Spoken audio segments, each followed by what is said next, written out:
inspired by the response to our announcement, because so many, Yeah, it was crazy, right? yeah, and people are starting to think about how to do this in other sports too, which is just so exciting, because it's Yeah. insane that we're here in 2020 and That's you know, beautiful. it's so disproportionate, the coverage and the attention that male sports still get compared to the women's sports. Yeah, it's and that's something that we always still have to fight for in tennis. Like some tournaments we'll be at and I'll look at the schedule and it'll say, "Oh, well, there's four men's matches and then there's two women's matches or five men's and two women's." And I'm just like, and then I feel bad because I'm always one of those women and I'm like, "Well, I literally have said just put me on the second court so we can have other players have an opportunity to play on center court." And obviously that doesn't go well the uh, in the tournament because they're like, no, no, no, you need to be on center court. And I'm like, yeah, but these other women really need a chance and they deserve it. They've been working literally their whole lives to have this opportunity.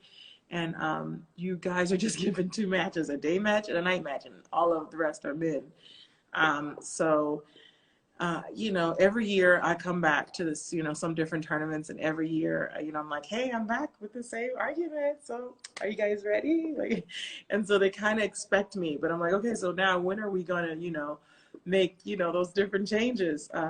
So it's cool. What you were telling me yesterday that only 4% of women sports are covered.